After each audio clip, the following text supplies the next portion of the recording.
నిన్నటి current affairs లోని చివరి ప్రశ్నకు సమాధానం. ఇండియాలో బయో జియోగ్రాఫిక్ జోన్స్ ఎన్ని ఉన్నాయి? అవి ఏవి? ఇండియాలో 10 బయో జియోగ్రాఫిక్ జోన్స్ ఉన్నాయి. దేశంలోని విభిన్న భౌగోళిక వాతావరణం, జీవ వైవిధ్య లక్షణాల ఆధారంగా వాటిని విభజించారు.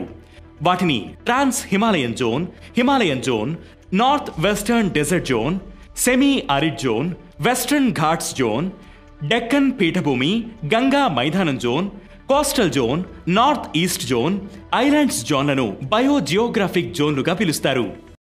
ఇక మొదటిది, స్లోవేకియాలో డాక్టరేట్ అందుకున్న రాష్ట్రపతి ద్రౌపది ముర్ము.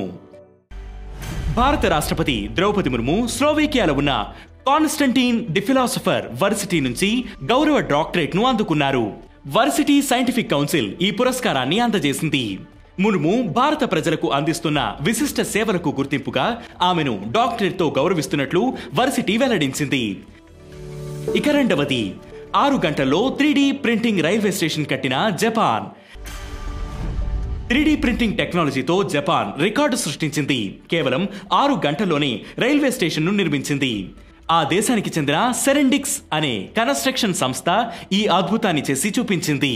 వాకయామా సిటీలో చక్కెరతో కట్టిన హట్సుషిమా స్టేషన్ ను పడగొట్టి 3D ప్రింటింగ్ టెక్నాలజీతో రాత్రికి రాత్రే రైల్వే స్టేషన్ ను నిర్మించింది. 3D ప్రింటింగ్ టెక్నాలజీతో నిర్మించిన తొలి రైల్వే స్టేషన్ ఇదే కావడం విశేషం. ఇక మూడవది, యూపీ పోలీస్ ఇన్వెస్టిగేషన్ పోర్టల్ కు Skoch award. Police and safety కేటగిరీలో Uttar Pradesh police investigation, prosecution and conviction portal కు ప్రతిష్టాత్మక స్కాచ్ అవార్డు లభించింది.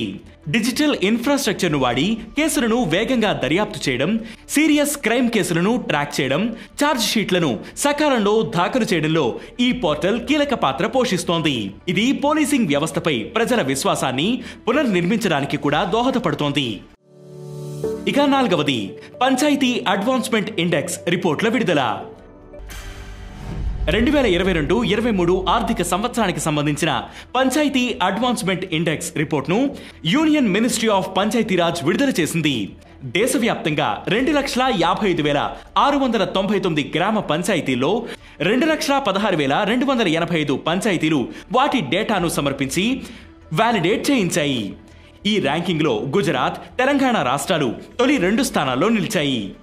గుజరాత్లో 346 పంచాయతీలు, తెలంగాణలో 270 పంచాయతీలు ఫ్రంట్ రన్నర్ స్థాయిని సాధించి గ్రామీణ పాలనా అభివృద్ధిలో బలమైన పురోగతిని ప్రదర్శించాయి. ఏ ఒక్క పంచాయతీ కూడా అత్యున్నత అచీవర్ స్థాయిని సాధించలేదు. ఇక ఐదవది, న్యూఢిల్లీలో గ్లోబల్ టెక్నాలజీ సమ్మిట్ 2025 ప్రారంభం. భారత విదేశాంగ మంత్రిత్వ శాఖ, కార్నెగీ ఇండియా సంయుక్త ఆధ్వర్యంలో 9వ గ్లోబల్ టెక్నాలజీ సమ్మిట్ 2025 ఏప్రిల్ 10న న్యూఢిల్లీలో ప్రారంభమైంది.